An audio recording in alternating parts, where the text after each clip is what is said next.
Question number 9 का first part देखिए, right the smallest prime number. हमें क्या लिखना है? प्राइम नंबर लिखना है, वो भी जो सबसे छोटा हो, यानी क्या हो, स्मॉलेस्ट हो। तो सबसे पहले हमने यहाँ पे कुछ नंबर लिखे हुए हैं। देखिए 1 से अगर नंबर हम स्टार्ट करते हैं, 1 ना ही हमारा प्राइम नंबर है और ना ही हमारा कंपोजिट नंबर है, तो 1 को तो हमें इग्नोर करना है। तो स्मॉलेस्ट प्राइम नंबर की बात होती है, स्मॉलेस्ट प्राइम नंबर हमारा कौन सा होता है? 2 होता है। स्मॉलेस्ट प्राइम नंबर क्या होता है? 2 होता है। तो आंसर में यहाँ 2 लिख देंगे। ठीक, कह रहे list all even prime number, all even prime number, prime number भी और इवन भी, प्राइम नंबर भी और इवन भी। तो यहाँ पे देखिए प्राइम नंबर तो हमारे जैसे 2 हो गया, 5 हो गया, 7 होते हैं, लेकिन इवन प्राइम नंबर एक ही होता है, वो भी कौन सा? 2। आप देखिए इवन प्राइम नंबर तो बहुत सारे होते हैं, लेकिन इवन प्राइम नंबर की अगर बात हो रही है तो उसमें एक ही आपका इवन प्राइम नंबर होता है, वो भी 2 होता है। इसके अलावा कोई आपका इवन प्राइम नंबर नहीं हुआ। प्राइम नंबर आपका 5 भी है, लेकिन ये इवन नहीं है। और प्राइम नंबर आपका ये देखिए 6 आ गया। प्राइम नंबर आपका 7 भी होता है, लेकिन ये इवन नहीं है, यानी सारे ऑड होते हैं। अगर बात इवन की आती है, केवल आपका 2 एक इवन प्राइम नंबर होता है।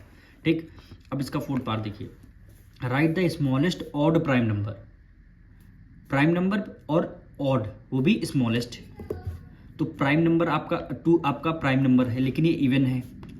3 आपका प्राइम नंबर है, लेकिन ये ऑड है। तो सबसे स्मॉलेस्ट ऑड प्राइम नंबर क्या होता है? 3 होता है। यहाँ पे ऑड की बात हो रही है। ऑड नंबर वो नंबर होते हैं तो 2 से डिविजिबल नहीं होते हैं। 3 2 से डिविजिबल हो रहा? नहीं हो रहा। तो ये आपका क्या हो जाएगा? स्मॉलेस्ट ऑड प्राइम नंबर हो जाएगा। तो 3 क्या हो जाएगा? आपका आंसर हो जाएगा। ठीक, अब बात याद है, right the smallest odd composite number. Composite number वो नंबर होते हैं जिनके 2 से ज़्यादा फैक्टर होते हैं, जिनके 1 इटसेल्फ और एक और जो फैक्टर होता है 3 फैक्टर, वो 2 से ज़्यादा अगर फैक्टर हो जाए तो वो कंपोजिट नंबर होते हैं। ठीक, अब यहाँ पे देखिए स्मॉलेस्ट ऑड कंपोजिट नंबर, 2 आपका प्राइम नंबर है। ठीक, यहाँ पे P लिख देना है। 2 आपका प्राइम नंबर है, 3 भी आपका प्राइम नंबर है, 4 आपका कंपोजिट नंबर है, 4 आपका कंपोजिट नंबर, लेकिन यहाँ पे ऑड की बात हो रही है, लेकिन 2 आपका इवन नंबर है। 5 आपका प्राइम नंबर है, इसकी छोड़ी दीजिए, जो प्राइम नंबर है उसको तो लिखने नहीं। 6 आपका कंपोजिट नंबर है, लेकिन क्वेश्चन में ऑड बोला गया है, लेकिन ये इवन है। ठीक, ये भी आंसर नहीं होगा। 7 आपका प्राइम नंबर है, 7 आपका प्राइम नंबर है। और 8 देखिए, 8 आपका कंपोजिट नंबर है, हो गया कंपोजिट नंबर हो गया। कि कंपोजिट नंबर वो नंबर होते हैं जिनके 2 से ज़्यादा। अब 8 है जैसे, तो ये क्या 1 की टेबल में आता है, और 2 की टेबल में आता है, और 4 की टेबल में आता है, और 8 की टेबल में आता है। तो देखिए 4 फैक्टर आ रहे हैं। जिस नंबर के 2 से ज़्यादा फैक्टर आते हैं वो कंपोजिट नंबर होते हैं, और जिस नंबर के केवल 2 फैक्टर होते हैं वो क्या न होते हैं? प्राइम नंबर होते हैं। ठीक, 8 हो गया ये तो, लेकिन 8 इवन हो गया। अब देखिए 9 पे आ जाते हैं। 9 आपका क्या आ जाएगा? कंपोजिट नंबर भी है और ऑड नंबर भी है।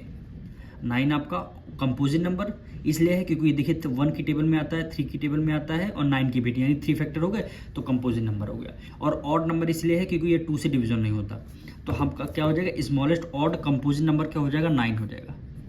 यही क्या हो जाएगा? आपका आंसर हो जाएगा। क्वेश्चन नंबर 10 देखिए, first part, is there any counting number having no factor at all. ऐसा काउंटिंग नंबर बताइए जिसके नो फैक्टर, यानी कोई फैक्टर ना हो। तो ऐसा कोई फैक्टर नहीं है काउंटिंग में जिसके कोई फैक्टर ना हो। तो हमारा आंसर क्या लिखेंगे? नो। क्या लिखेंगे? देखिए no, there is not any counting number having no factor at all. ऐसा कोई नंबर नहीं है जिसका कोई काउंटिंग नंबर ना हो। ठीक, ये फर्स्ट पार्ट का क्या हो जाएगा? ये आप आंसर हो जाएगा। अब इसका सेकेंड पार्ट देखिए, कह रहा है find all the number having exactly 1 factor. ऐसा नंबर बताइए जिसका केवल 1 फैक्टर होता है। अब देखिए प्राइम नंबर के 2 फैक्टर होते हैं, कंपोजिट नंबर के 2 से ज़्यादा फैक्टर होते हैं। अब यहाँ 1 फैक्टर, केवल 1 नंबर का ही 1 फैक्टर होता है। जैसे लिखेंगे कैसे? तो देखिए 1 हैज़ एग्जैक्टली 1 फैक्टर, केवल 1 का ही, केवल 1 ही फैक्टर होगा। 2 लेंगे वो प्राइम नंबर, उसके 2 फैक्टर होंगे। 4 लेंगे वो कंपोजिट नंबर है, उसके 2 से ज़्यादा फैक्टर होते हैं। केवल 1 ही एक ऐसा नंबर है जिसका 1 फैक्टर होता है, एक ही फैक्टर होता है।